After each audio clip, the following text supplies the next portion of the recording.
my studio. I do a lot of magical things in here. When it comes to painting,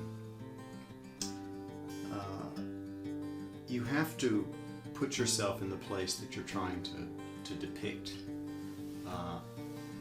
And I find it helpful, as you can see, to have my walls filled with images that I've done in the past.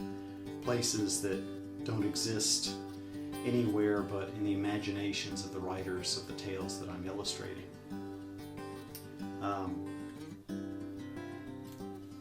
Here's where I do the vast majority of my paintings, and I don't sketch much in here.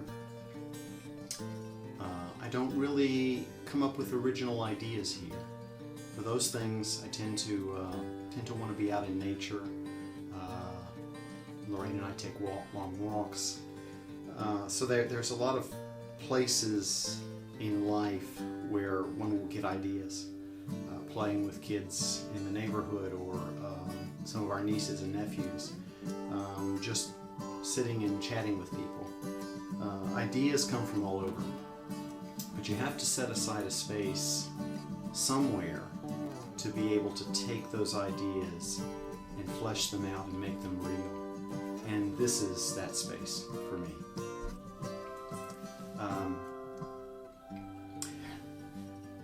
On these walls, you can probably make out quite a few images from Middle-earth, probably a few here and there from Narnia.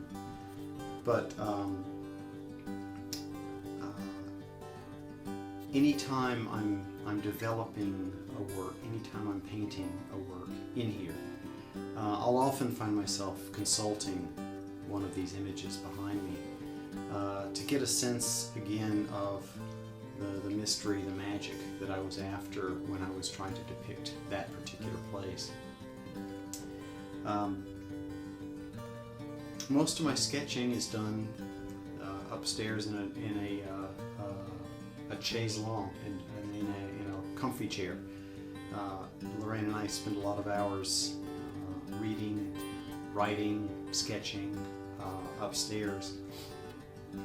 But I take those sketches and bring them down here and use them as reference materials for when I actually paint.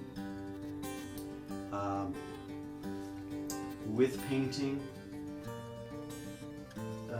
it helps also tremendously to have reference models, to understand how people look, how creatures look.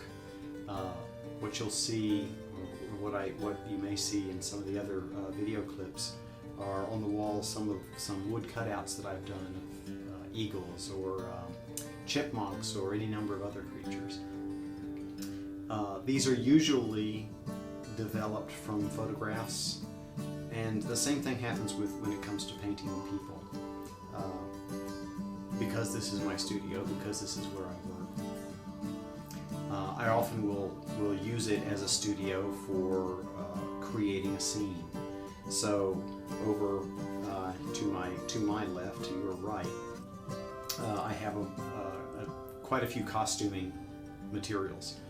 And since I'm the cheapest model available, I'll often, don clothing, a cloak or a sword or whatever I need, and I will take pictures of myself as Aragorn or as a hobbit or as a wizard. And I don't directly paint myself into many of the images behind me as me, but I have referenced images of myself that I've used to create those. And this is because our imaginations can only go so far. We can only render a magical image and make it seem really magical if it's simultaneously almost exactly real. Like you could step right into that painting. The figures look natural. They look like someone that you know. And in order to capture this, typically you need to use real people, because we can't imagine all of the nuances that go into making a human expression or or that create a particular gesture that means, that gives off the emotional vibrations that we're after.